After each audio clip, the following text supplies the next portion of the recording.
하나님 한 번도 나를 실망시킨 적 없으시고, 우리 찬양 드리시고 우리 가기 시작합니다.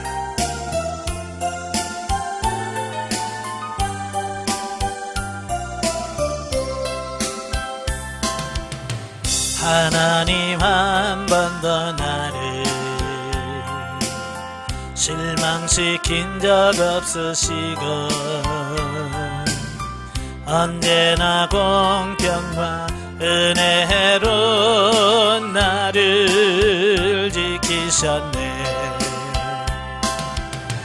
오 신실하신 주, 오 신실하신 주, 내 너를 떠나지도 않으리라, 내 너를 버리지도 않으리라. 약속하셨던 주님, 그 약속을 지키사 이후로도 영원토록 나를 지키시리라 확신하네. 오 신실하신 주, 오 신실하신 주, 내 너를 떠나지도 않으리라, 내 너를 버리지도 않으리라. 약속하셨던 주님, 그 약속을 지키사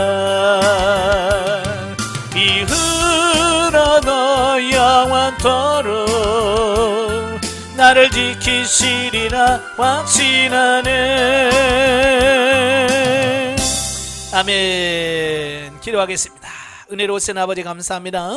오늘도 우리를 사랑하셔서 훈련의 장소로 인도하시고 사무엘 하의 말씀을 같이 나누게 하셔서 감사합니다. 오늘도 말씀을 날 때 그 말씀들이 살아있는 말씀이요 생명의 말씀이 될 수 있도록 성령님 도와주옵소서. 시종을 맡겨오며 예수님의 이름으로 감사하며 기도합나이다. 아멘. 오늘 이 시간에는 사무엘하 5장을 보도록 하겠습니다. 교재 38페이지. 5장을 보시면 다윗의 통일 이스라엘 왕 즉위와 블레셋 정복에 대한 말씀이 나와요. 1절부터 5절 통일 왕국의 왕이 된 다윗. 보면은 그 사울 왕가의 군대 장관이었던 아브넬이 죽고 또 이스보셋이 피살됨으로 말미암아서 이제 헤브론에서 총회로 모여서 다윗에게 기름을 부은 후에 그를 이스라엘의 왕으로 세웁니다. 이는 다윗은 하나님의 선지자 사무엘에 의하여 기름 부음을 받은 지 무려 20여 년이 지난 이후의 일이다. 참 20년 짧아요? 길어요? 참 여러분 20년 훈련받고 목사 되라면 어떡하겠어요? 저희는 거의 10년이잖아요. 신학교 4년, 신대원 3년, 또 강도사 볼 때 1년, 또 강도사 보고 나서 1년, 거의 한 10년 되거든요. 그 10년도 많이 못 기다리는 분들이 많아요. 그래서 요즘에 좀 연세 드셔서 신학 하신 분들은 10년 하라면 그러면 나는 언제 일하라고, 그래서 빨리 되는 곳을 찾는데 사실 빨리 된다고 되는 것은 아니거든요. 정말로 배울 건 배우고 알 건 알고 처리할 건 처리하고 그래서 돼야지 빨리 된다고 되는 건 아니거든요. 빨리 된 사람이 누구냐면 사울이에요. 그냥 나귀 찾으러 갔다가 기름 붓고 그냥 뭐 제비 뽑아서 바로 왕 된 사람이 사울이에요. 그렇게 쉽게 왕 될 것 같으면 다 되지, 그죠?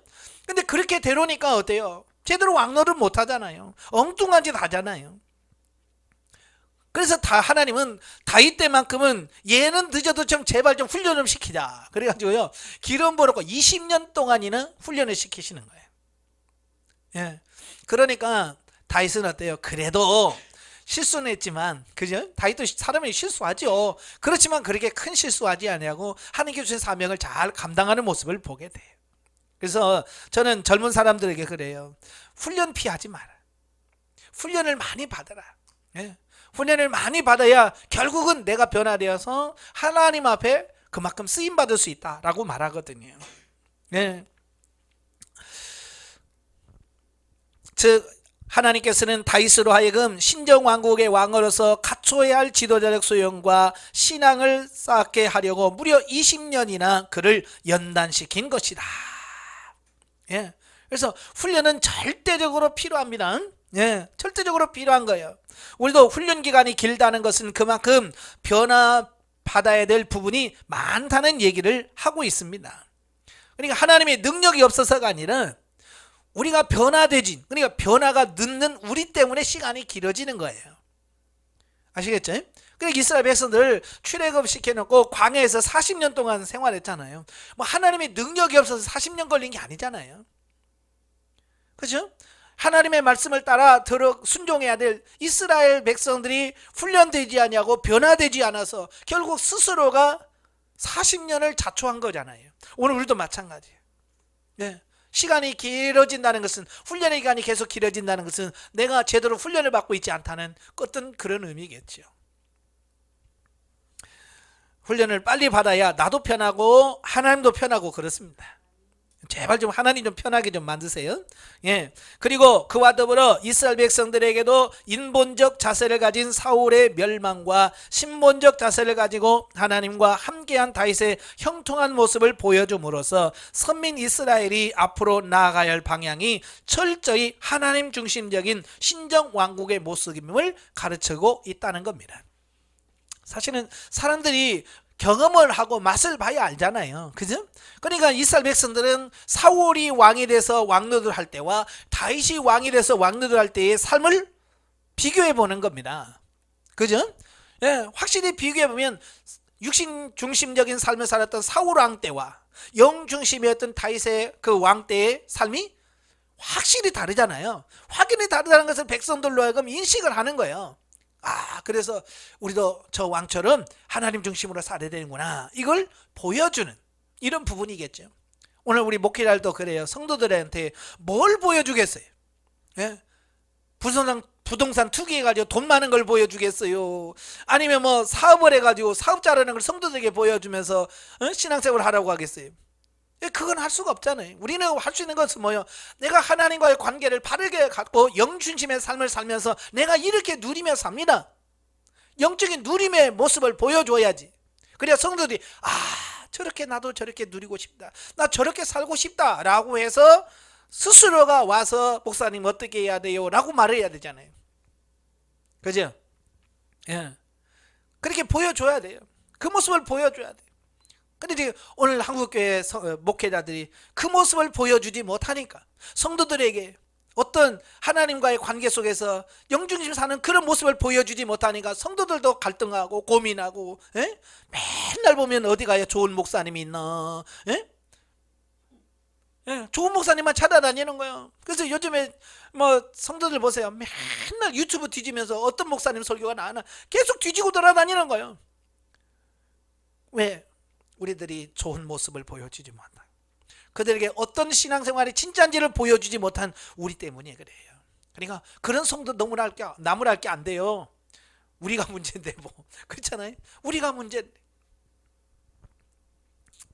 6절부터 16절에 보면 예루살렘을 정복한 다윗. 보면은 다윗이 여부수 족속을 응징하고요, 예루살렘을 정복한 후에 통일 왕국의 수도를 헤브론에서 예루살렘으로 옮기는 장면이 나옵니다. 자, 그런데 다윗이 이처럼 이스라엘 왕으로 즉위한 후 첫 사역으로 예루살렘 정복을 시도한 것은 아직까지 미정복 상태로 남아있는 예루살렘을 정복함으로써 하나님께 영광을 돌리면 물론, 그러니까 여호수아 시대 때부터 정복을 해야 되는데 그때부터 다른 곳은 했는데 이 여부수는, 그 예루살렘은 이걸 빼앗지를 못한 거예요. 계속 남아있는 거예요. 심지어 사울 왕 때도. 그러니 하나님께서 어떻게 했어요? 가나안 땅에도 7족속을 다 진멸하라고 했는데 그 진멸하지 못하고 있는 그 모습을 보면서 다윗은 왕이 통일 왕국이 되자마자 바로 여부수족을 차서 예루살렘을 빼앗아서 완전한 하나님의 뜻을 이루는 이런 모습을 보게 돼요. 물론 하나님께서 이스라엘과 함께 하신다는 확신을 백성들에게 심어주기 위함이다. 그럼 왜 백성들이 여리고를 예루살렘을 왜 안 뺏었을까요? 안 뺏은 게 아니라 못 뺏은 거죠. 왜냐하면 난공불락 같은 성이거든요. 예, 그러니까 쉽게 전쟁을 통해서 그 성을 빼앗을 수 있는 성이 아닌 거예요. 그 다윗이 전쟁하려고 가니까 여부 사람들이 뭐라고 그래요? 야, 이건 절뚝발이도 이길 수 있어 너를. 예? 그러니까 그 정도로 그 예루살렘은요 천연 요새인 거예요. 예. 그러니까 아예 시도를 못한 거예요. 그래 다윗은 그걸 시도를 하고 그것을 성공함을 통해서 역시 하나님과 함께하면 돼라고 하는 어떤 그런 부분들을 보여줬다라고 볼 수 있겠죠. 또한 통일된 나라의 수도를 새로운 장소로 옮김으로써 7년 6개월이나 분열되어 있었던 민심을 안정시키고 정치 사회적 체제를 새롭게 정비하기 위함이었다. 아무튼 다윗은 통일왕국을 이룬 후 하나님께서 함께 하심으로 점점 더 흥왕해 갈 수 있었다라고 말합니다. 자, 그런 모습들이 나오는데요. 자, 두로왕이 사람을 보내 다윗의 왕국을 짓게 한 사실과 다윗이 예루살렘에서 더 많은 자식을 얻었다는 사실은 이를 잘 증명해 줍니다. 그러니까 우리가 영 중심의 삶으로 되면 다윗이 누렸던 것처럼 이렇게 하나씩 우리에게 붙어요. 그래서 누림을 허락해줘요. 예전에는 괴롭혔던 자들이 이제 친구가 되어지고 그들이 돈 싸들고 와서 도와줄게 그러잖아요. 다윗이 내가 왕궁 지어야 되겠는데 그러니까 두로 왕이 사람을 보내고 나무를 보내서 왕궁을 짓게 만들어주는 겁니다. 왜? 다윗이 성장하니까 세워지니까 그런 역사가 일어나요. 그러니까 여러분도 마찬가지 영이 성장을 하면 여러분이 나중에 있으면 하나님께서 사람을 보내서 그 사람이 도와주겠다고 그래요. 그럼 아무 말 안 해도 내가 도와주기 뭐 도울 일 없습니까? 라고 해서 돕는 사람을 붙여줘요. 그래서 일하도록 만들어주는 거예요. 이는 하나님을 떠난 사울이 결국 멸망하게 된 것과는 실로 대조를 이룬다. 사울이 하나님 앞에 바로 서 있지 않을 때는요 그렇게 뭔가를 해보려고 발부둥 쳐도 안 되잖아요. 그죠? 계속해서 전쟁은 일어나고 힘들기만 하고 자 그런데 다윗은 가만히 있는데도 다 되잖아요. 이처럼 하나님이 함께 하신다는 것과 함께 하시지 않는다는 것은 각각 그 사람의 성공과 실패를 의미합니다. 그러니까 성공과 실패는 하나님과 함께 하느냐 그렇지 않느냐 이에 따라 달라진다는 거예요. 자 17절부터 25절까지 보면 블레셋을 물리친 다윗, 본문은 다윗이 두 번에 걸친 블레셋의 공격을 물리치고 저들을 완전히 축출한 장면이다. 블레셋이 이처럼 이스라엘을 공격해온 이유는 다윗이 온 이스라엘의 왕으로 즉위했기 때문이다. 즉 블레셋은요 길보아 전투 이후 지금까지 이스라엘을 지배하면서 막대한 조공을 징수했었다. 그런데 이제 이스라엘의 새로운 왕 다윗을 중심으로 통일 왕국이 이룩하였으니 저들의 지배권이 더 이상 미치지 못하게 되는 것이다. 그리하여 다윗이 더 이상 세력을 공고히 하기 전에 힘을 약화시킬 목적으로 이스라엘을 침공한 것이다. 그러니까 사울 왕 때는 하나님 앞에 바로 서지 못하니까 블레셋 하나 이기지 못해서 그들에게 조공을 바치고 많은 물질을 바쳐서 그들과 좋은 관계를 유지했어요. 그런데 이제 다윗이 왕이 되니까 어때요? 이제 그게 끊긴 거죠. 다윗이 블레셋에게 조공 바치겠어요? 안 바치죠. 그러니까 이걸 빨리 다윗이 더 자리를 잡기 전에 쳐야 되는 거야. 그래서 블레셋이 많은 군사를 이끌고 쳐들어오는 겁니다. 근데 그 블레셋이 잘못 건드린 거죠. 왜요? 이스라엘이 예전 이스라엘이 아니잖아요. 그죠? 다윗을 통해서 하나님과 함께하는 이스라엘이에요. 그 예전 사울 왕 때와는 전혀 다른데 아직도 그들은 옛날 향수에 젖어서 이것들 우리가 힘만 쓰면 돼라고 생각하는 거죠. 한편 우리는 본문에서 블레셋과의 전쟁에 임하는 다윗의 태도를 눈여겨볼 필요가 있다는 겁니다. 즉 그는 전쟁에 앞서 전쟁의 출전 여부와 그 결과를 하나님께 물었다는 겁니다. 이게 다윗의 승리의 비결이에요. 항상 하나님 전쟁 나갈까요? 전쟁을 하기를 원하십니까? 그럼 어디로 가기로 어떻게 하기를 원하십니까? 누가 먼저 가야 됩니까? 라고 하나님께 항상 묻는 거예요. 그러니까 하나님께서 인도하시는 대로 순종하는 거예요. 그러니까 승리할 수밖에 없는 거죠. 이는 하나님을 자기와 온 이스라엘의 주인으로 인정하고 섬기는 철저한 신앙이요 참된 지도자의 모습일 뿐만 아니라 전쟁의 모든 승패가 전적으로 하나님께 달려있음을 확신하는 태도가 아닐 수 없다. 하나님을 전적으로 신뢰하고 믿으니까 물을 수밖에 없죠. 그럼 왜 우리는 하나님께 왜 안 물어요? 못 믿는 거죠. 하나님에 대해서. 설마 하나님께서 뭐 이끄실까? 이런 믿음이 없으니까 못 묻는 거예요. 그럼 믿음이 없으니까 물어도 대답도 없는 거고. 그죠? 그러니까 이게 악순환이 계속 반복이 되어지는 거예요. 그래서 우리가 이걸 빨리빨리 바꾸셔야 돼요. 하나님을 온전히 믿고 신뢰해야 그때부터 하나님 앞에 어떻게 할까요? 어떻게 할까요? 라고 묻는 게 되어진다는 거예요. 다윗은 이미 하나님에 대한 철저한 신뢰의 믿음이 있잖아요. 그러니까 항상 묻는 겁니다. 이런 신앙은 그가 골리앗을 이길 때부터 있었죠. 예? 전쟁의 승패는 칼과 창과 단창에 있는 게 아니야. 여호와의 만군의 여호와의 손에 달렸다. 전쟁은 하나님께 속했다라고 말하잖아요. 근데 지금 다윗은 골리앗 싸울 때보다 훨씬 더 영적으로 성장되어 있고 성숙한 상태에 와 있잖아요.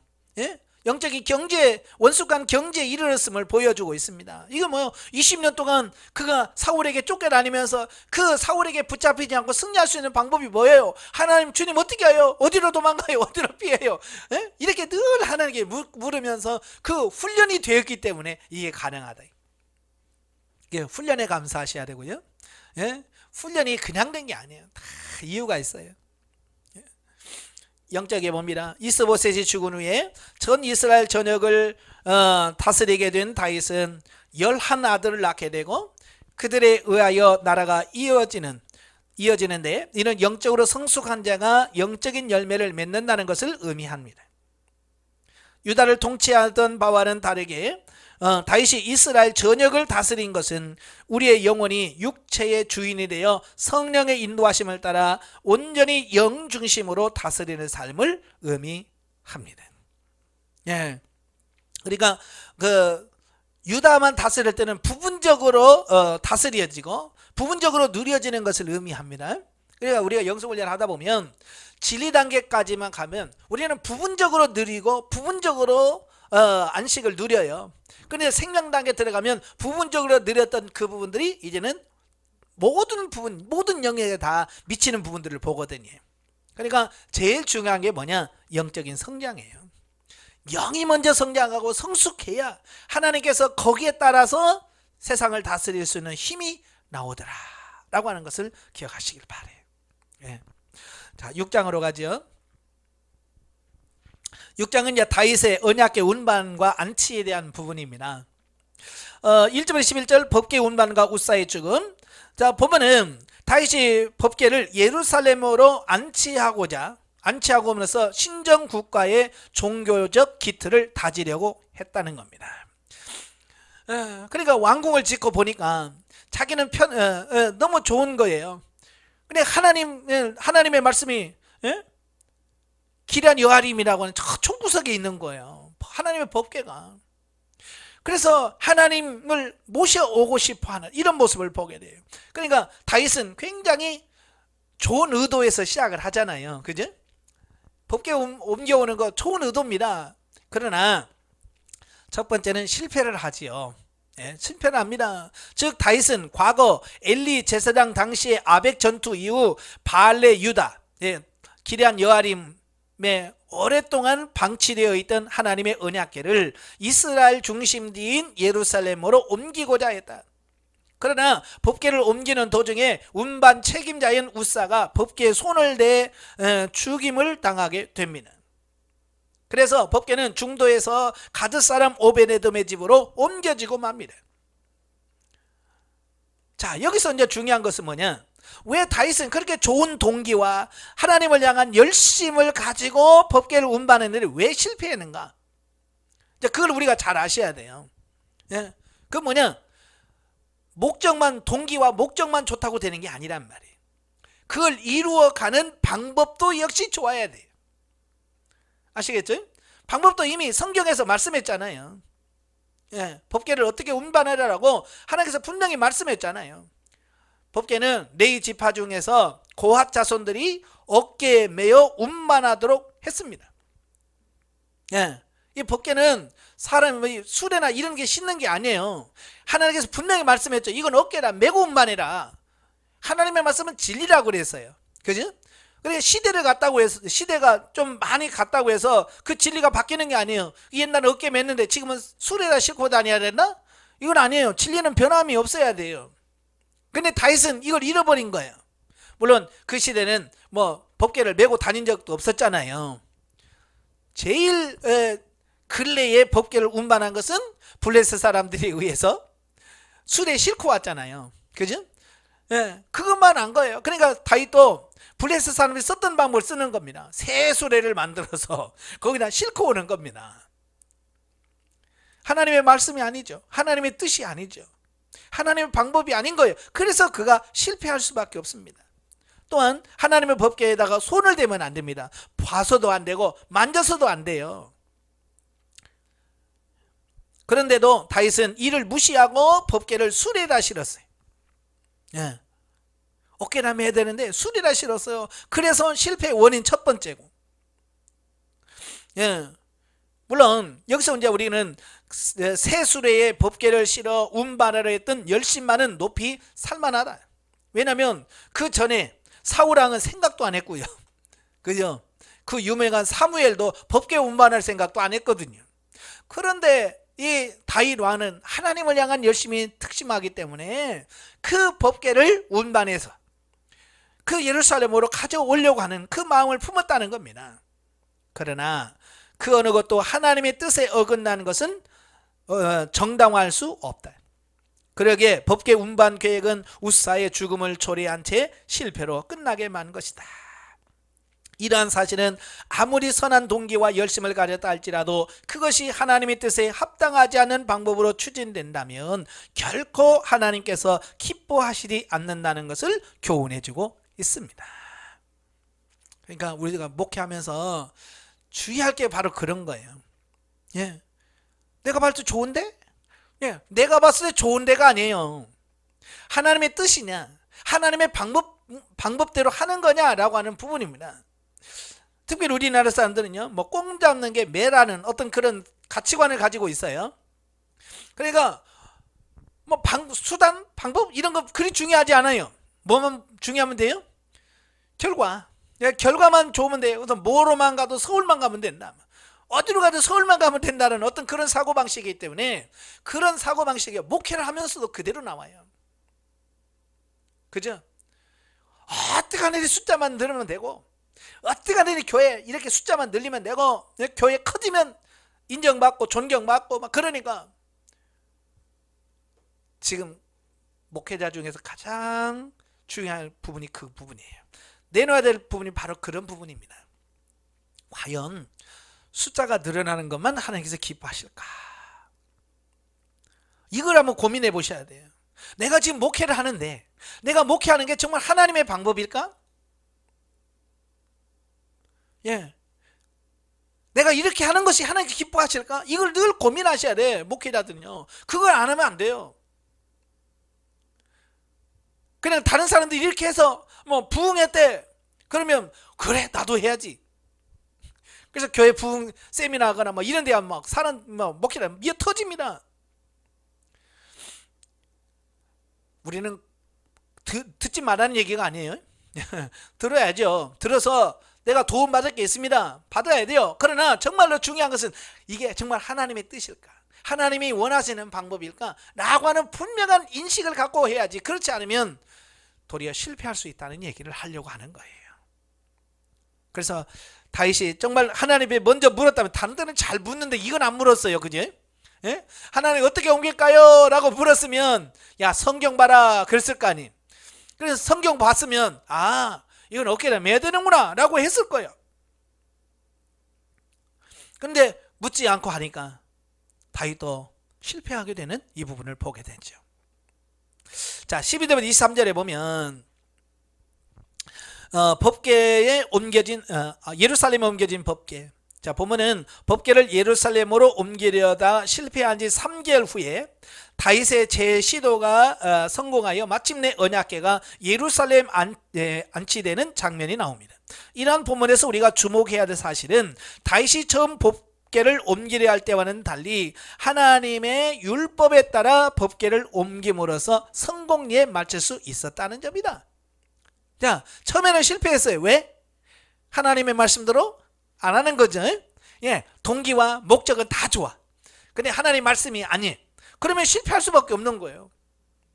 그냥 두 번째는 뭐예요? 이제 동기 목적도 좋았죠. 그 다음에 방법 역시 하나님의 말씀대로 하니까 실패할 리가 없죠. 성공할 수밖에 없는 거예요. 저와 여러분도 마찬가지예요. 항상 하나님의 말씀, 성경에 뭐라고 말씀하지, 성경에서 뭐라고 우리에게 기록했나, 우리가 늘 읽어서 그 하나님의 방법을 깨닫고 하나님의 방법대로 순종하는 이런 삶이 되셔야 돼요. 특히 보다 중요한 것은 법궤를 운반할 때 다윗이 취한 태도입니다. 즉 다윗은 법궤를 맨 사람들이 6걸음을 행하자 수송아지 7마리와 수양 7마리로 하나님께 감사의 제사를 드렸는가 하면 베옷을 입고 하나님 앞에서 힘을 다하여 기쁨에 춤을 추었던 것이다. 자, 법궤를 맨 사람들이 6걸음을 움직였어요. 그러니까 이거 아무 문제 없이 가는 거예요. 전에는 법궤를 수레에 신고 옮기려니까 막 이 소들이 뛰어서, 그죠? 소들이 뛰어서 도무지 운반할 수 없었는데 6걸음을 갔는 데로 아무 문제가 없는 거예요. 이건 뭐예요? 형통하다는 뜻이에요. 그러니까 감사의 제사를 드리. 참 그 소가 뛰는 걸 보면서 참 대단하잖아요. 사람도 모르는데 이 소는 알잖아요. 그지? 소는 알아서 야 이건 방법은 아니야. 이건 하나님이 이걸 원하는 게 아니야. 그래서 소들이 뛰어. 소는 아는데 사람은 몰라. 예, 민수기에서 나귀는 보는데 선지자는 몰라. 근데 우리는 만물의 영장인 사람이라고 우리는 자꾸 짐승 취급한단 말이에요. 우리는 짐승만도 못할 때가 너무나 많어. 특별히 우리 목사님들이 짐승만 또 못해갖고는 안 되겠죠. 소만 또 못해갖고 안 되겠잖아요. 예? 하나님의 말씀대로 못 살면서도 그게 하나님의 말씀대로 안 되는 거라 이걸 모른다면 심각한 거죠. 우리 정확하게 하나님의 뜻을 분별할 수 있는 그런 삶이 되어야 됩니다. 예. 자, 그래서 그가 베옷을 입고 막 기뻐 춤을 추는 겁니다. 여기서 예복은 제사장이 입었던 화려한 예복이 아니라 종교 의식에 참여하는 자가 입는 일반 예복을 가리킵니다. 그러니까 이스라엘은요, 이 잔치집에 들어갈 때도 그 잔치집에 참여한 사람들이 입는 예복이 있습니다. 예, 그 잔치를 베푸는 사람이 다 준비하는 거예요. 예, 우리 이제 마태복음에도 22장 1절 14절에 나오죠. 왕의 잔치에 예복을 입어야 되는데 어떤 사람이 예복을 안 입고 들어왔잖아요. 그러니까 내가 쫓으라 그러잖아요. 그 예복을 입는 게 당연한 거예요. 그러니까 국가적 행사에 그 예복을 입고 가는 겁니다. 근데 너무 기쁜 거예요. 그래서 막 그는 춤을 추면서, 그리고 다윗이 춘 춤은 왕의 즉위를 축하할 때 백성들이 추는 춤으로 이해할 수 있다. 따라서 다윗은 한 나라의 왕으로서가 아니라 하나님을 왕으로 모시는 백성 중에 한 사람으로서 하나님의 영광을 찬양한 셈이다. 그러니까 다윗은 사람 앞에 춘 춤이 아니란 말이에요. 자기는 왕이지만 자기 위에 또 다른 왕이 있어요. 그게 누구예요? 하나님이죠. 다윗은 그걸 아는 거예요. 자기가 최고의 자리가 아니라 자기보다 더 위에 왕이 있다는 걸 아는 거예요. 에베소서나 골로새에 보면 사도 바울이 권면하면서 그러잖아요. 상전들아, 너 위에 상전이 있다는 걸 기억해라. 그죠? 우리는 회사의 사장이면 자기가 최고인 줄 알아. 자기 위에 아무것도 없는 줄 알아. 아니에요. 그 위에 또 있잖아. 상전에 또 다른 상전이 있어요. 그분이 누구냐? 하나님이다. 하나님 앞에서 살아야 된다. 그 얘기를 하고 있는 겁니다. 우리 목회자들도요, 교회에서 최고의 위치에 있으면 내 위에 없어 라고 생각하면 안 돼요. 내 위에 또 다른 상전인 하나님이 계시다는 이 사고를 늘 가지셔야 돼. 그렇지 않으면 교만할 수밖에 없고 넘어질 수밖에 없습니다.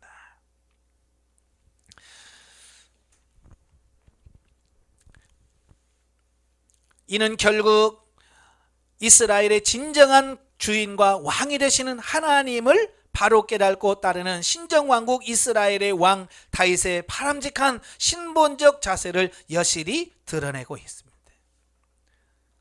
그리고 그러한 사실은 왕위의 풍요를 저버렸다는 이유로 다윗을 비난했던 미갈은 다윗의 책망한 내용에서도 잘 증명이 된다. 미갈은 이걸 모르잖아요. 그죠? 자기 아버지가 했던 것만 생각하면 왕이 최고인데, 왕이 저렇게 채통머리가 없이 저렇게 백성들이 무슨 권위가 있겠는가, 그것만 생각하는 거예요. 근데 왕이 들어오자마자 비난하잖아요. 채통머리 없이, 채신머리 없이 어떻게 왕이 백성들 앞에서 그렇습니까? 라고 하잖아요. 다윗이 뭐라고 그래? 나는 하나님 앞에서 춤춘 거다. 난 사람 앞에서 보이려고 하는 게 아니야 라고 분명히 말하잖아요. 그건 뭐예요? 신본적인 다윗의 그 신앙 자세를 그대로 보여주는 겁니다. 아무튼 이러한 다윗의 행위는 성도들이 하나님을 어떻게 섬겨야 하는지를 잘 교훈해 준다. 즉 성도들은 하나님을 섬김에 있어서 그분만을 유일한 주인이시요 왕으로 모시는 겸손한 자세를 지녀야 하며 세상의 모든 지위와 채통보다는 정녕 하나님의 영광을 위하는 일에 열과 정성을 다하는 자세를 잃지 않아야 할 것이다. 예, 우린 너무 육신의 체면을 생각할 때가 많습니다. 물론 우리 체면을 지켜야 될 때가 있어요. 예, 체신을 지켜야 할 때가 있습니다. 그러나 너무 지켜다가 하나님 앞에서도 너무 체신 지키면 안 돼요. 하나님 앞에는 누구나 다 똑같은 백성이거든요. 그죠? 그래서 하나님 앞에서 늘 겸손하시고 다윗처럼 춤을 추면서 찬양할 수 있는 그런 삶이 되셔야 됩니다. 목회자들 자칫 잘못하면 교회에서 너무 어른 노릇만 해요. 그죠? 그러다 보니까 너무 놓치는 부분이 참 많습니다. 그래서 때로는 내려놓을 건 내려놓을 수 있어야 돼. 참 저도요, 목회하면서 목사가 맨날 양복에 넥타이에 이것만 메고 있으니까요, 이걸 못 내려놓더라고요. 그래서 저는 될 수 있으면 예배 드리는 시간 외에는 양복을 벗어요. 그래서 그냥 성도들 오면 그냥 편하게 잠바 바지 그냥 편하게 입고 그냥 대화하고, 왕이 난 목사예요, 나는 뭐 권위 그런 거 없어요. 처음에 저희 교회 오면 많은 분들이 의아해요. 목사님 양복도 안 입고 처음에는 목사님 같지도 않아요 그래요. 그래서 뭐 양복이 목사 만드는 건 아니잖아요.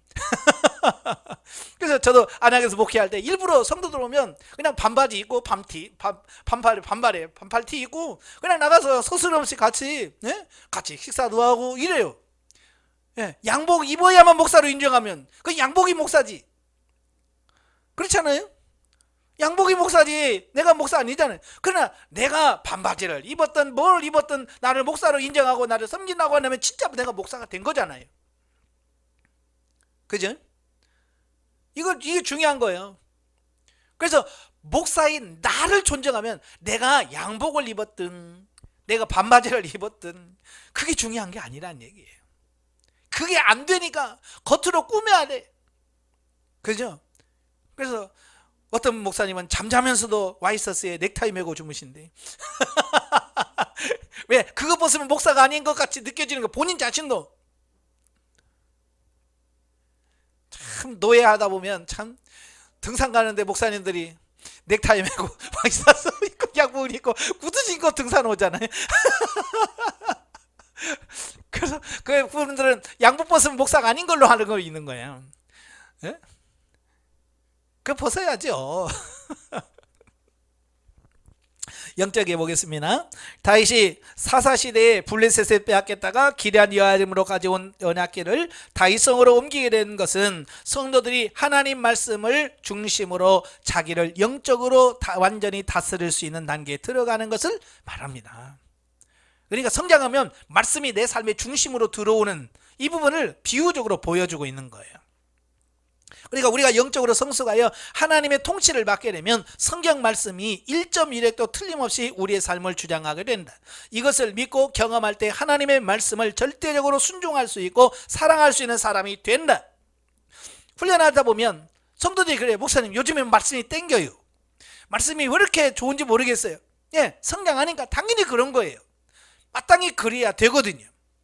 그러니까 오늘 다윗이 법궤를 예루살렘으로 옮겼다는 말은 우리 영성훈련 받을 때 이제 진리가 됐다 그 말씀과 같은 말이에요.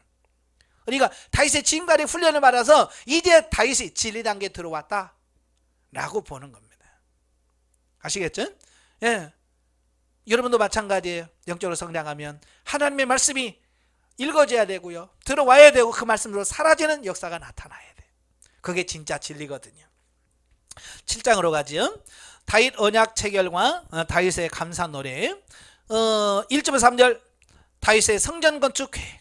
보면은 다윗이 언약궤를 예루살렘에 안치함으로써 신정 왕국 신앙적 토대를 마련한 후에 그것으로 만족하지 않고 하나님의 언약궤를 모실 수 있는 성전을 건축하기 위하여 선지자 나단에게 상의를 하고 있습니다. 자, 이게 무슨 말이냐면요, 다윗은 법궤만 모셔오면 될 줄 아는데 그걸로 만족하지 않는 거예요.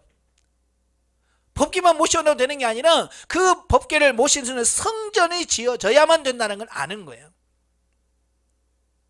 그러니까 법궤 모시는 그 수준에 멈추는 게 아니에요. 우리가 훈련 받으면서 내가 진리 단계에 왔어요. 거기서 머물면 안 돼요.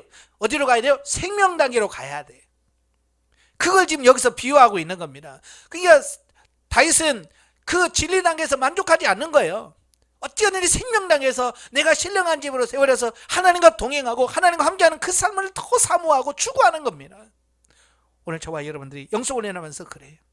많은 분들에게 아이고 요 정도면 됐죠 뭐 내가 뭐 이러면서 그 위상을 안 가려고 그래. 가야 돼요. 진리 단계에서 머무르면 안 됩니다. 우리가 진리 단계까지 성장해야 되지만 진리 단계에서 머물면 안 되고 생명 단계로 가야 돼요. 신령한 집이 세워져야 돼요. 성전 건축이 돼야 됩니다. 다윗은 그걸 사모했다는 겁니다. 일반적으로 사람들이란 곤경에 처하게 되면 신적 존재를 갈구하다가도 상황이 호전되면 과거 자신의 처지를 망각한 채 현재의 만족에 젖어 사는 습관이 있다. 그죠? 보통 보면 힘들고 어려울 때 아버지 하면서 막 철회하고 금식하죠. 그러다가 상황이 좋아지면 기도해요, 안 해요? 안 하잖아요. 아우 편하고 너무 좋네. 그리고 기도를 안 하고 그러죠. 근데 다윗은 안 그렇단 말이에요. 통일 왕국이 됐습니다. 예루살렘도 졌습니다. 근데 거기서 만족하지 않는 거예요. 어떤 세상적인 만족이 아니라 하나님과의 관계 속에서 더 영적으로 깊어지고 싶고 더 성장하고 싶어하는 그 마음을 보는 거예요. 오늘 우리도 그런 마음이 있어야 돼요. 그러나 다윗은 하나님께서 그의 대적을 모두 파하고 그로 하여금 백향목 궁에 거하면서 평안한 나날을 보내게 해 주셨음에도 교만하거나 현재 상황에 도취되지 않고 오히려 자신은 호화로운 궁에 거처하는 반면 하나님의 궤는 장막에 거하는 것을 비교하면서 하나님의 영광을 위하여 성전을 건축하고자 소원했던 것이다. 이러한 사실에서 우리는 하나님께 대한 다윗의 뜨거운 열심과 변함없는 신앙심을 발견하게 된다. 예. 우리도 이 다윗의 마음을 본받으셔야 돼요. 아시겠죠? 4절부터 17절 다윗 언약. 성경에 보면 여러 언약이 나와요. 시내산 언약부터 시작해 행위 언약부터 시작해서 성경에 여러 언약이 나옵니다만은 오늘 본문은 다윗 언약이란 말이에요. 하나님이 다윗에게 주신 언약. 보면은 다윗의 소원에 대하여 하나님께서 선지자 나단을 통해서 성전 건축의 불필요성을 밝힙니다. 예. 어지간하면 하나님께서 그래 네가 성전 짓느라고 잘 해봐 그랬을 텐데 하나님께서는 허락하지 않았어요.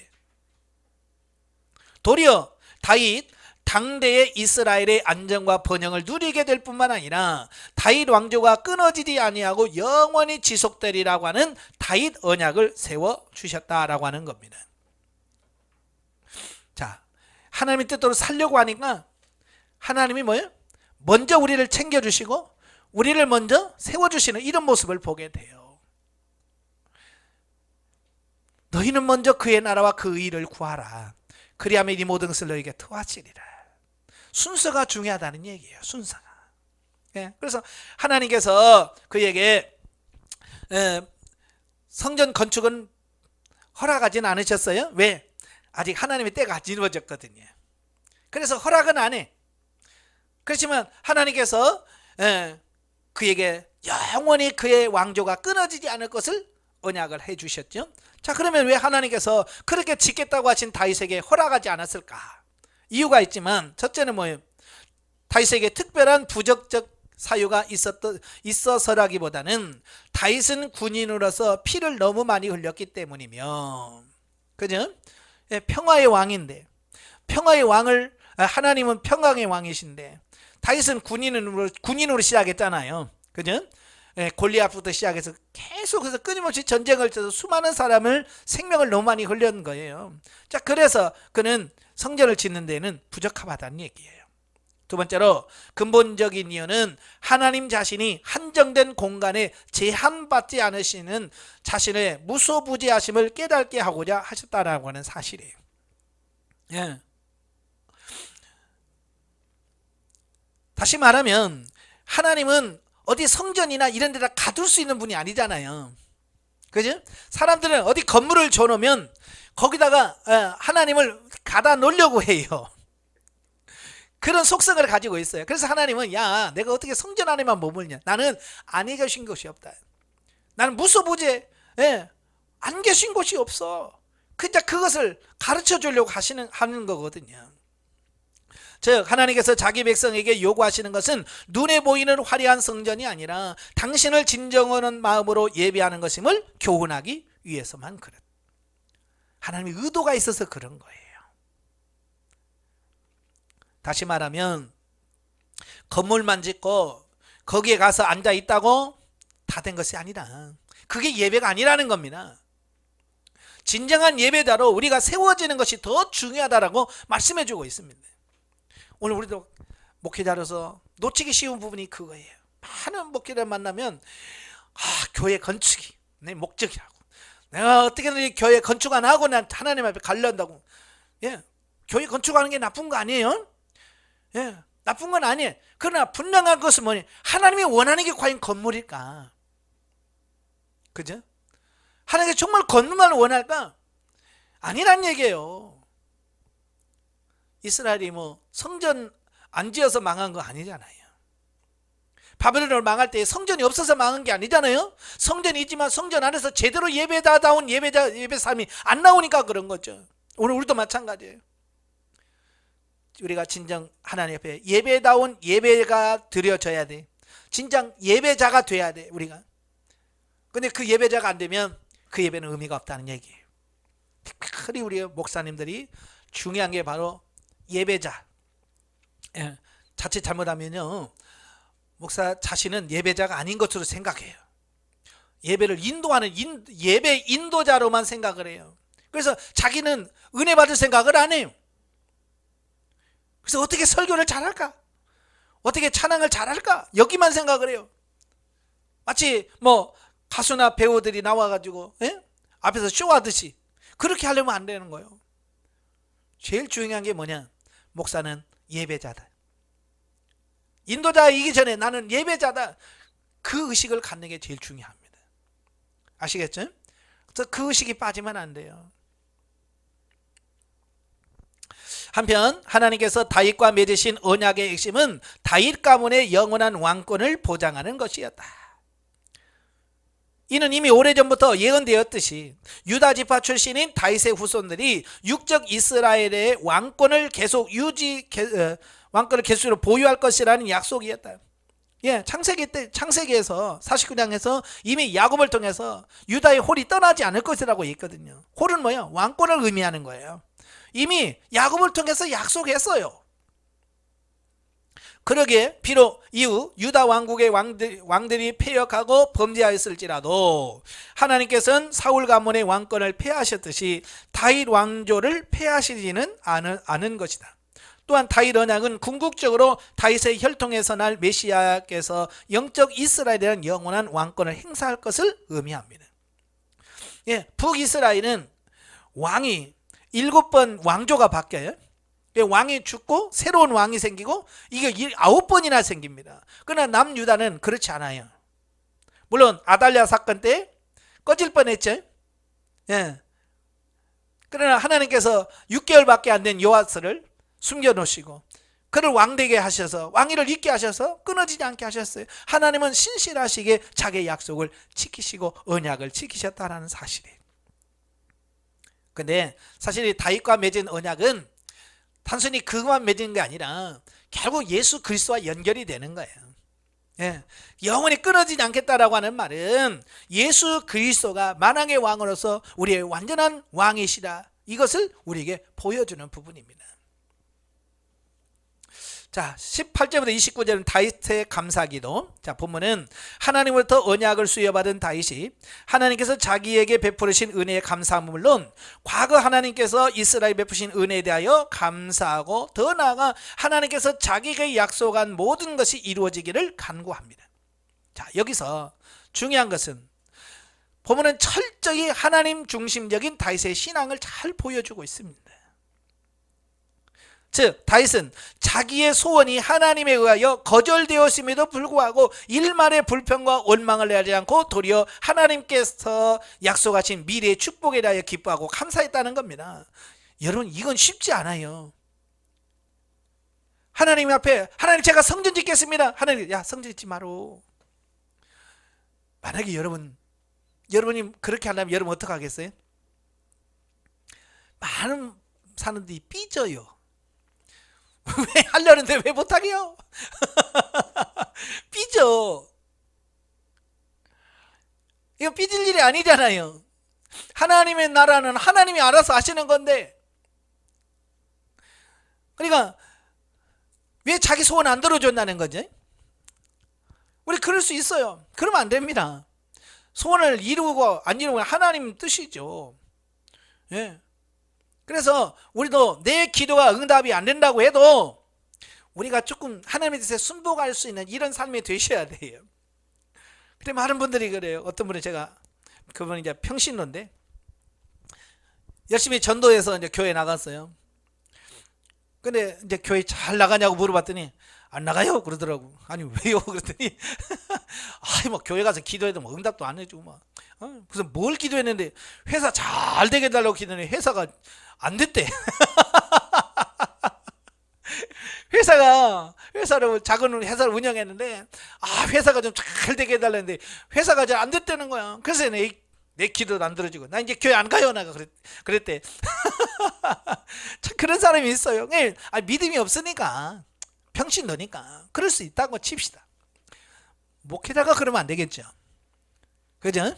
목회자가 자기 기도 안 들어준다고 나 오늘부터 목회 안 해 막 그러면 안 되잖아요. 그러니까 다윗은 자기가 원하는 건 안 해줬어. 그렇지만 하나님께서 미래의 약속을 했어요. 그러니까 그 하나님께 주신 약속을 붙들고 감사하는 거예요. 기뻐하는 겁니다.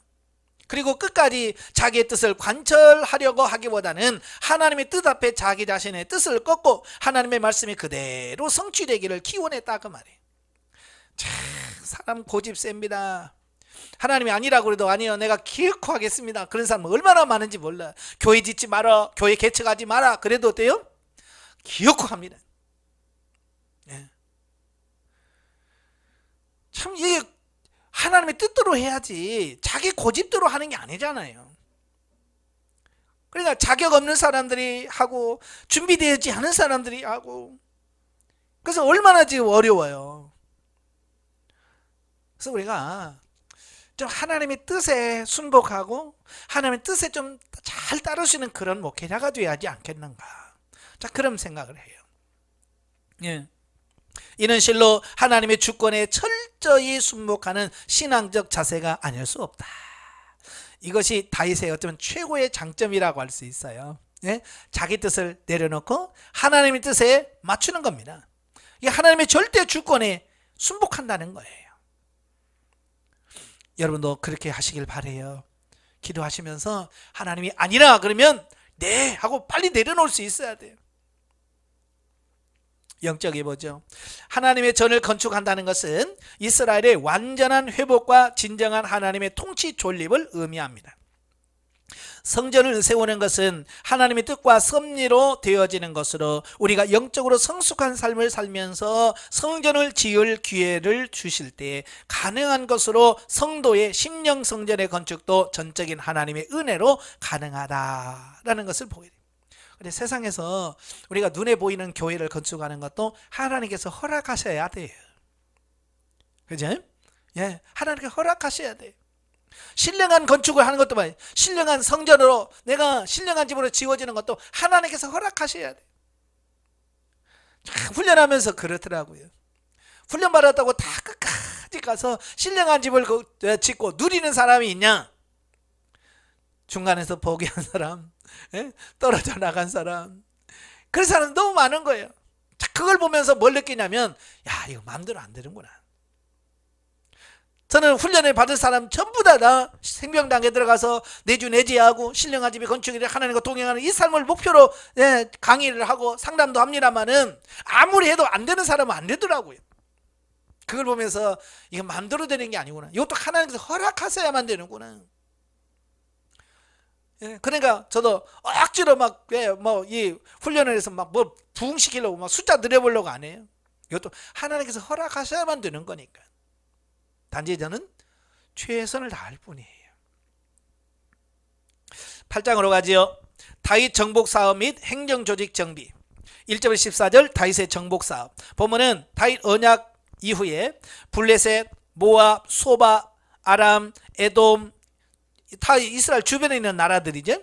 주변에 있는 나라들을 다 쳐서 복속시킴으로써 하마스로부터 조공을 받는 장면이 말씀인데, 이처럼 다윗이 대대적인 정복 사업을 성공리에 수행할 수 있었던 것을 본문에서 하나님께서 그에게 승리를 주셨기 때문이라고 밝힌다. 그러니까 다윗의 승리의 원인은 뭐예요? 하나님께서 그렇게 하신 거예요. 다윗 자체가 자신이 잘해서가 아니란 말이에요. 자, 우리 여러분도 마찬가지입니다. 여러분이 영적으로 성장하면 다 돼요. 많은 분들이 목사님 부러워요. 부러워하지 말아요. 다 성장하면 돼. 저만 되는 게 아니라 다 된다고요. 다윗 또한 이 사실을 분명히 깨닫고 있었기에 많은 시를 지어 그것을 노래합니다. 그렇지만 우리는 여기서 또 한 가지 사실을 간과해서는 안 되는 것은 다윗이 어디를 가든지 하나님의 도우심을 받을 수 있게 해준 그의 신앙이에요. 즉 다윗은 자기의 능력과 사람의 수를 의지하기보다는 항상 하나님의 능력을 전적으로 의지하고 신뢰했다는 것이다. 그러한 사실은 다윗이 소바왕 하닷에셀에게 탈취한 말 가운데 극히 일부를 제외하고는 모두 발의 힘줄을 끄는 사실에서 잘 입증됩니다. 말은 고대에서 전쟁 무기 중에서 어찌보면 최고의 무기라고 할 수 있어요. 그러니까 군사력이죠. 군사력을 말할 때 병거가 몇 개냐, 말이 몇 마리냐, 마병이 몇 마리, 사람이 몇 명이냐, 이게 군사력이거든요. 가끔 보면 뉴스에서 세계 군사력을 이렇게 조사해가지고 1위가 미국이고 2위가 러시아고 3위가 중국이고 이렇게 쭉 나누어요. 우리 한국이 몇일까요? 관심 없죠? 제가 세계 6인가 7인가 그래요. 우리 한국의 군사력이. 대단하죠? 이 조그마한 나라에서. 왜냐? 비행기가 몇 대냐, 한 배가 몇 대냐, 이런 걸 다 따져서 그 점수로 채점을 매겨서 6인가 7인가 그래요. 우리 한국이. 자, 그때 당시는 말이 몇 마리냐 이게 중요한 거거든요. 근데 다윗은 그 말을 의지하지 않는 거예요. 신명기에서 분명히 뭐라고 그랬어요? 왕이 되거든 금을 많이 두지 말고 아내를 많이 두지 말고 말을 많이 두지 마라 그랬어요.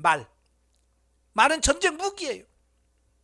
전쟁 무기를 많이 하면요, 사람들은요 그거 가지고 또 힘을 쓰고 싶은 생각이 들어요.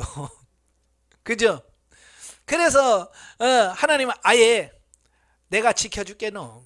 그래서 말을 많이 두지 마라고 이미 말씀하셨거든요. 그래서 다윗은 그 말씀을 문자적으로 받아들였어요. 그래서 하닷을 치서 많은 말을 빼앗았는데요. 자기가 필요한 것만 딱 빼놓고는 나머지는 다 말의 뒷 힘줄을 다 끊어버려요. 그리고 뛰지를 못하는 말은 소용이 없잖아요. 그죠? 뛰지 못하는 말은 소용없어요. 그럼 왜 그랬을까? 예, 전적으로 하나님만 나는 의지하겠습니다. 그 얘기거든요. 오늘 우리도 마찬가지예요. 예, 우리가 목사로서 물질이 많아도 안 돼요. 내가 너무 그걸 의지할 수 있기 때문에. 그래서 필요한 것 이상, 내가 필요한 것 이상 두면 어떻게 해야 돼요? 말의 힘줄을 잘라야 돼요. 예, 그래서 우리 교회에 필요한 이상 있으면 선교하고 해서 자꾸 이게 그래야지. 이걸 자꾸 지금 뭐예요? 그걸 모아서 땅 사고 옆에 건물 사고 계속 그것만 하니까요. 자꾸 욕심이 생기는 거예요. 땅 사는 재미에 빠져버려요. 목회하다가 이제 땅 장사하는 거예요. 그러니까 큰 교회 주변에 가면 막 다 욕을 해. 저놈의 교회는 맨날 땅만 산대. 그래서 맨날 교회 가면 어느 집 샀네, 그 다음에 여기 샀네. 교인들이 맨날 그 자랑을 해. 교인들도 그래. 이번에 어떻게 해서 옆에 땅 몇 평 샀다고 이런 것만 자랑을 해. 그거 가지고 하나님 앞에 인정받을까요? 그것이 결국 교만하게 되고, 필요 이상 있으면 안 돼요. 그래서 필요 이상 있으면 빨리 나눠주고, 예, 다윗이 말의 힘줄을 잘라서 없애버리잖아요. 그래야 돼요, 우리가. 자, 이상에도 보듯이 다윗은 철저하게 하나님의 말씀을 준행하고 그의 능력을 의지하는 신앙 제일주의자였다. 바로 이러한 그의 신앙이 그의 왕조를 400년 이상 유지하게 한 원동력이었고, 당대의 제일 가는 번영을 이룩한 원천이라고 할 수 있었다. 이처럼 비단 다윗뿐만 아니라 누구에게 있어서든지 진정한 승리의 비결은 하나님 중심적 삶에 있다. 오늘 우리도 마찬가지. 누가 승리하느냐, 누가 성공하느냐, 하나님 중심으로 사는 자. 따라서 그리스도의 군사로서 영적 전쟁에 수행 중인 성도들은 오직 하나님만을 굳게 의지하는 신앙 제일주의적인 삶을 살아가야 하는 것이다. 예. 다윗의 통치 조직 15절부터 18절 보면은 다윗이 대내적으로 행정 조직을 정비하는 내용으로 중앙정부의 관료를 임명하고 또한 지방정부의 관료를 임명하는 등 행정 조직을 편성하여 국가체제를 확립해 나갑니다. 자, 그런데 다윗이 이처럼 행정 조직을 편성하고 관료를 임명하는 등 통치 기구를 확립하는 것은 단지 자신의 왕권을 확립하려는 조처가 아니라 다윗이 나라를 다스림에 있어서 하나님의 뜻을 보다 효율적으로 의로운 통치를 하고자 하는데 참된 목적이 있었다라는 겁니다. 즉, 다윗은 하나님을 최고의 통치자로 인정하는 신정국가를 건설해 나감에 있어 그 보조적인 방편으로 나라의 기구를 조직하고 관료를 임명하였다라고 하는 사실입니다. 사실 나라는 왕 혼자 힘으로 하는 게 아니잖아요. 예? 그래서 적재적소에 필요한 일꾼들을 세워서 관리를 하게 함으로써 효율적으로 나라를 운영해 가는 것이 굉장히 중요한 겁니다. 바로 이게 다윗이 그게 지혜거든요. 그래서 결국은 지도자라고 하는 것은 뭐냐? 지도자는 나라 안에서 정말 지혜로운 사람, 감당할 수 있는 사람을 잘 뽑아서 적재적소에 그 사람들을 일할 수 있는 공간을 마련해 주는 거, 이게 중요한 거거든요. 교회에서도 마찬가지예요. 훌륭한 목사, 훌륭한 목회자는 누구냐? 성도들에 있어서 잘하는 점 있잖아요. 그런 부분들을 잘 발견해서 그 사람들이 일할 수 있도록 그들에게 자리를 마련해 주고요, 할 수 있게 해주는 게 중요한 거예요. 예. 근데 자칫 잘못하면 목회자들이 그걸 못하게 방해하는 이런 부분들을 보게 돼요. 저 상담하다 보면 많은 성도들이 상담하는 내용 중에 그런 거예요. 자기들은 기도하고 싶어서 교회 가서 기도하려고 하면 목사님들이 막 교회 못하게, 기도 못하게 만든다는 거예요. 제가 그런 목사님 어디 있어요? 자기는 그렇대.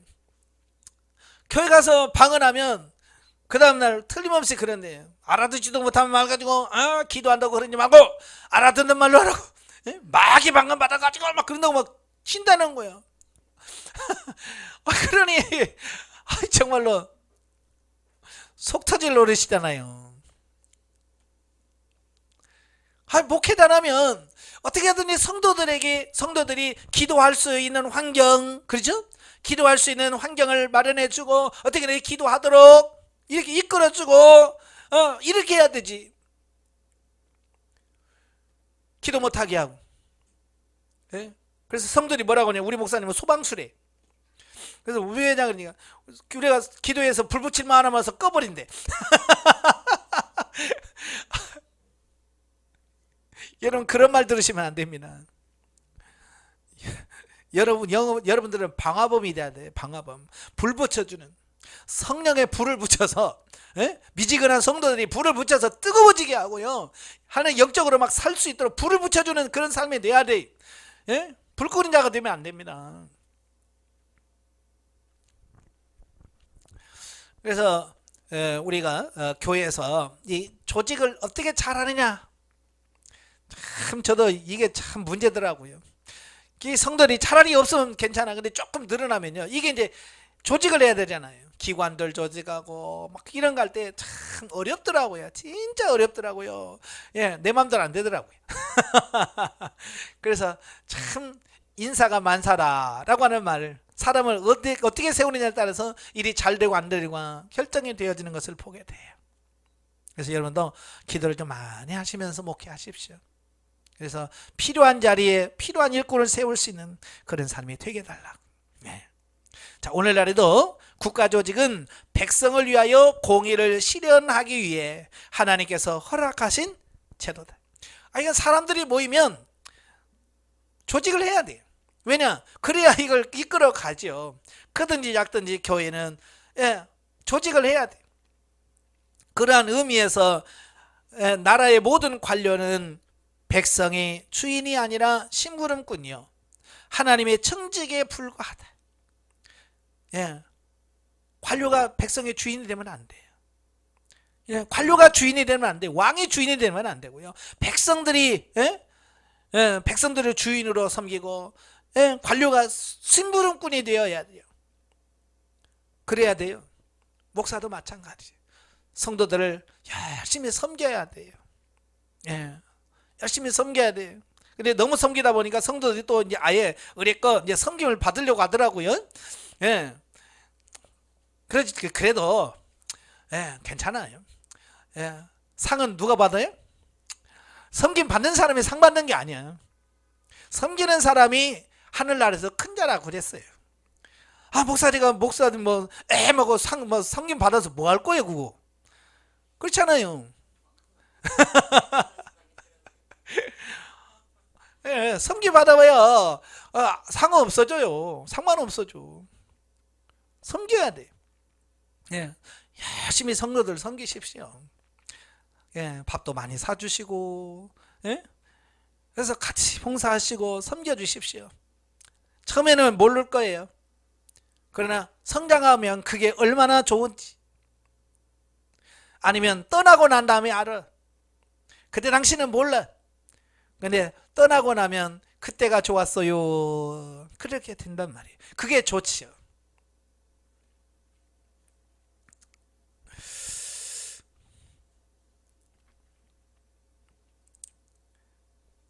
자, 영적에 봅니다. 보면은 다윗 왕국의 영토가 확장되는 내용이 나온다. 이는 영적인 의미로 하나님의 사람은 많은 자에게 예수님의 향기를 나타낼 수 있게 됨을 보여줍니다. 다윗이 하나님의 약속대로 어디를 가든지 여호와께서 승리하게 하신 것은, 오늘날 우리가 하나님의 말씀을 믿고 행하는 것은 반드시 이루어짐을 보여준다. 때때로 육신적으로 유익이 없는 일이라 할지라도 하나님의 뜻을 믿고 행하는 것은 하나님이 반드시 보상해 주신다라는 겁니다. 아시겠죠? 반드시 보상해 줍니다. 공짜가 없어요. 그러니까 철저하게 훈련 받으시고 주의 말씀대로 승리하는 여러분 되시기를 바랍니다. 그래서 영적으로 성장하면 성장할수록 느려지는 그런 영역이 넓혀집니다. 확장이 돼요. 그래서 다윗이 성장하면 할수록 영토도 확장이 되어지고 영향력을 끼치잖아요. 다른 주변에. 여러분도 마찬가지. 영적으로 바르게 서면 여러분의 교회에서뿐만 아니라 주변에 많은 분들에게 영향력을 끼칩니다. 그래서 그들을 옳은 길로 의의 길로 인도할 수 있는 목회자가 되어집니다. 9장 보십시다. 무비보셋을 선대하는 다윗. 자, 사울의 유족을 찾는 다윗. 보면은 다윗의 선한 통치의 일면을 보여주는 일례로 다윗이 요나단의 우정과 언약을 기억하여 사울의 유족을 찾기 위해 수소문하여 마길의 집에 은거에 있던 무비보셋을 데려와 다윗이 무비보셋을 안심시키고 위로하는 장면이 나옵니다. 무비보셋이 누구냐면 사울의 손자요 요나단의 아들입니다. 그런데 그는 절뚝발이라고 나와 있어요. 보행 장애를 갖고 있어요. 왜냐하면 사울이 죽고 나서 블레셋 사람들이 왕국까지 쳐들어오잖아요. 그러니까 급히 피해야 돼. 급하게 피하는 바람에 유모가 그 6개월밖에 안 된 아이를 가지고 뛰다가 놓쳤어요. 떨궈서 그 다리를 절게 되는 어떤 그런 부분을 보게 되죠. 그래서 다윗이 그를 불러들여서 왕자같이 대접하는 어떤 이런 모습들을 보겠습니다.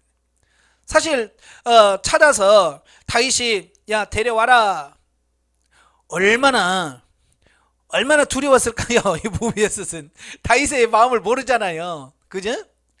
겨우 지금 마길의 집에서 숨어서 지금 이렇게 숨어서 지금 없는 사람처럼 살고 있는데 갑자기 다윗이 수소문해가지고 야 데려와라. 얼마나 불안했을까요? 왜냐하면 왕조가 바뀌면 씨를 말리는 게 보통 보통 그렇잖아요. 그죠? 옛날부터 보면 왕조 바뀌면요 씨가 말라요. 왕족을 멸한 한 족을 멸해버립니다. 왜? 그래야 반역을 못하거든요. 그런데 다윗은 그를 불러다가 위로해줘. 자, 이와 같은 본문은 다윗의 진실한 사랑을 잘 보여주고 있습니다. 사실 요나단의 아들 무비보셋은 패망한 왕조의 후예로서 다윗의 입장에서 본다면 원수의 손자요, 다윗 왕조의 입장에서 본다면 죄인이죠. 그러나 다윗은 요나단과의 언약을 맺었다는 이유 하나만으로 그를 찾는 데 심혈을 기울였을 뿐만 아니라 소망이 없는 그에게 소망을 심어주고 특별한 은총을 베풀어 주었습니다. 패망한 왕족은 힘없어요. 그 이시조선 할 때 그 왕족들이었잖아요. 어때요? 일제에 의해서 조선이 망하고 나서 그 왕족들이 어떻게 됐어요? 지금은 왕족이라고 해도 네가 무슨 왕족이야? 아무 힘 없잖아요. 그죠? 패망한 왕조는 그렇습니다. 아무 힘 못 써. 그런데 다윗은 그에게 특별한 은총을 더해줍니다. 이러한 다윗의 사랑은 실로 순수한 것일 뿐만 아니라 무조건적인 겁니다. 조건이 없는 거예요. 네가 뭐 해줬겨? 뭘 해줘서가 아니잖아요. 아무 조건이 없잖아요. 그냥 요나단과 맺은 언약 하나로, 그거 하나로 그를 용서해주고 이해해주고 재산 다 돌려주고 신분을 회복해주고 자 그러는 거잖아요. 그런 면에서 볼 때 다윗의 사랑은 과거에 하나님의 원수된 자요 영원한 죽음에 처할 수밖에 없는 처지에서 전혀 소망이라고는 없던 우리들을 위하여 친히 자기 몸을 대속제물로 내어주심으로써 우리에게 구원의 소망과 하나님의 은총을 전해주신 그리스도의 사랑에 비견될 수 있다. 그러니까 예수 그리스도의 사랑의 하나의 모형을 제시한 게 다윗의 사랑이라고 볼 수 있습니다. 저와 여러분도 좀 이런 삶이 좀 됐으면 좋겠어요. 모든 사람을 품고 사랑할 수 있는 삶이 되어지면 좋겠습니다. 그런데 돼요, 안 돼요? 안 되지요. 왜 그럴까요? 우리의 마음이 너무 좁아서 그래. 우리의 마음이 너무 좁아서 우리는 다른 사람을 품을 수도 없고 이해할 수도 없고요. 상담하다 보면요, 정말 너무 많이 그래요. 하나님께서 그래요. 야, 네 마음을 좀 넓혀라. 네 마음을 넓혀라라는 말씀 많이 해요. 예, 이 마음이 밴댕이 송알딱지 같으면, 그죠? 밴댕이 송알딱지 같으면 품을 수가 없어. 여러분, 밴댕이 속알에서 뭐가 살겠어요? 밴댕이 속 봤어요? 저는 안양에서 먹게 할 때 가끔 밴댕이 먹으러 가자고, 그래서 인천에 연안부도 가서 밴댕이 회를 많이 먹어봤거든요. 왜 사람들이 밴댕이 속이라고 할까 봤더니, 이 몸통에 비해서 그 뱃속 있잖아요. 배 창자, 이게 차지하는 비율이 아주 작아요. 몸통에 비해서 이 속이 진짜 적은 거예요. 아, 그래서 이게 밴댕이 소갈하는구나. 예, 다른 고기들을 보면 몸통이 있으면 거기서 뱃속이 상당히 길잖아요. 근데 밴댕이는 조금밖에 안 돼요. 예. 그래서 저도 늘 기도하면서 하나님, 밴댕이 소갈딱지 같은 데를 넓혀 주옵소서, 늘 그렇게 기도했거든요. 예? 여러분도 소갈딱지 밴댕이면 안 됩니다. 그러니까 성도들이 못 견디는 거야. 예, 목사가 속이 밴댕이처럼 적으니까 뭘 하나도 용납이 안 되는 거예요. 태평양처럼 넓혀지길 바래요. 예, 그래야 술 먹은 사람도 받아줄 수 있고, 큰 짓을 한 사람도 잡아서 그를 기도해주고 사랑해주고 품을 수 있는데, 그게 안 되니까 술 끊고 와, 술 먹은 사람 쫓아버리고, 담배 피는 사람 담배 끊고 와, 쫓아내버리고, 마음에 안 들면 나가. 옛날 나처럼, 예, 나가. 그런단 말이에요. 왜? 이 마음이 넓혀지지 않아서 그래요. 마음이 넓혀지셔야 돼. 근데 이게 쉽게 넓혀지냐고요. 이게 이 좁은 사람이요, 넓히는 것이 쉽지 않아요. 그래서 늘 하나님 앞에 내 마음을 넓혀주세요, 나의 마음을 넓혀지기를 원합니다, 늘 기도하셔야 돼.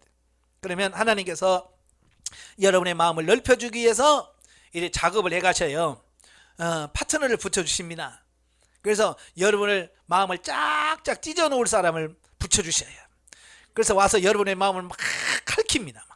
안 넓혀지니까 막 핥히고 찢어서, 여러분이 막 넓히는 겁니다. 그냥 아픈 만큼 늘어나는 거예요.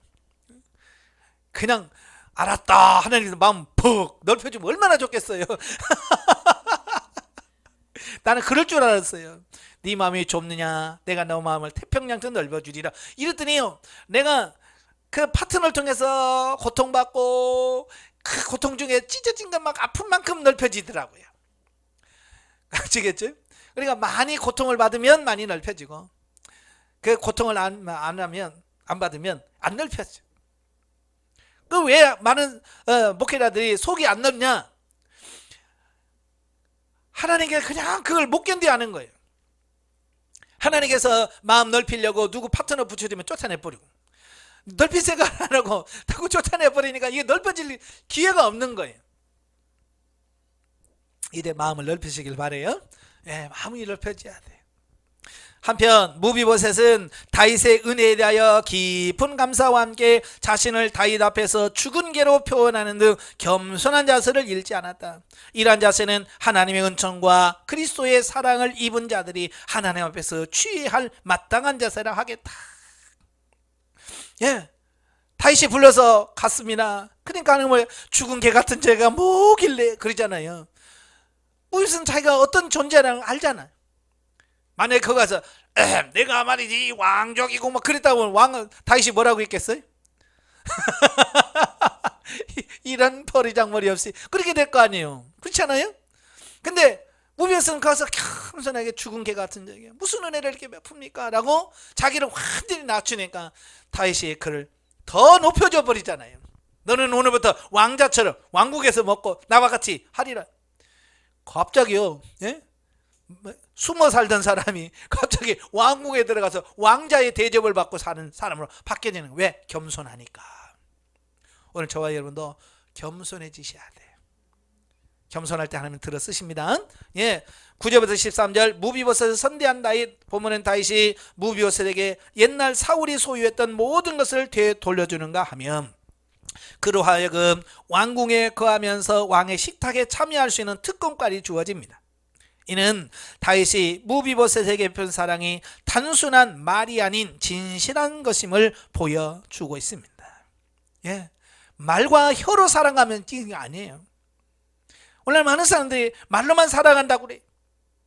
참, 뭐 유행가나 이런 대중가요 보세요. 사랑 빠지는 노래가 있어요, 없어요? 없어요. 사랑 빼면 노래가 안 돼요. 그런데 그렇다고 세상에 사랑이 넘칩니까? 세상은 더 어지러워지고 어려워지고 강팍해집니다. 왜요? 말과 혀로만 사랑하기 때문에 그래요. 예? 그래서 우리는 오직 행함과 진실함으로 하는 그런 삶이 되셔야 됩니다. 예. 이상과 같은 다윗의 사랑은 실로 무비보셋의 곤비한 삶을 변화시키기에 충분하였을 것이다. 이처럼 오늘 우리는 무비보셋과 같이 아무 공로가 없으나 그리스도의 사랑으로 말미암아 하나님의 놀라운 축복을 소유하게 되었다. 따라서 그러한 우리가 이제 살든지 죽든지 내 몸에서 그리스도가 존귀되게 하려 함은 맡은 바 은혜에 보답하는 최소한의 마땅한 자세라 하겠다. 그렇게 은혜를 받아놨으니 무비보셋이 배반을 하겠어요? 예? 배반하려도 못하겠죠. 예? 그 은혜가 너무 큰데, 그 사랑이 너무 큰데. 그래서 나중에 다윗이 압살롬 반역 때에 왕궁을 떠나잖아요. 같이 떠나려고 했는데 시바가 속이고 안 데려가 버린 거예요. 그래서 다윗에게 가서 허위로 말하고, 다윗이 돌아올 때까지 그는 수염도 자르지 않고 옷도 빨지 않고 금식하면서 기도하며. 왜 그랬을까요? 은혜가 컸잖아요. 바울에게 다윗에게 받은 은혜가 너무 컸잖아요. 그러니까 그걸 잊을 수가 없는 거예요. 그래서 그는 기억하면서 다윗이 정말 어려움 당했을 때, 다윗이 정말 돌아오기까지 얼마나 기도했겠어요. 여러분도 마찬가지. 여러분이 은혜 베푼 사람, 사랑을 베푼 사람, 그 사람들이 여러분의 은혜를 잊겠어요? 잊지 않습니다. 저도 그래요. 목회하면서 정말 어려웠을 때 저를 도왔던 분들, 저는 지금도 잊지 않고요, 기억하고 있습니다. 은혜를 베풀고 은혜 베푸시는 여러분 되시기 바랍니다. 영적이 봅니다. 마지막으로 살아남은 요나단의 아들 무비보셋이 다윗의 극진한 보살핌을 받는 것은 자아가 처리된 육체는 존귀함을 받게 됨을 비유적으로 보여줍니다.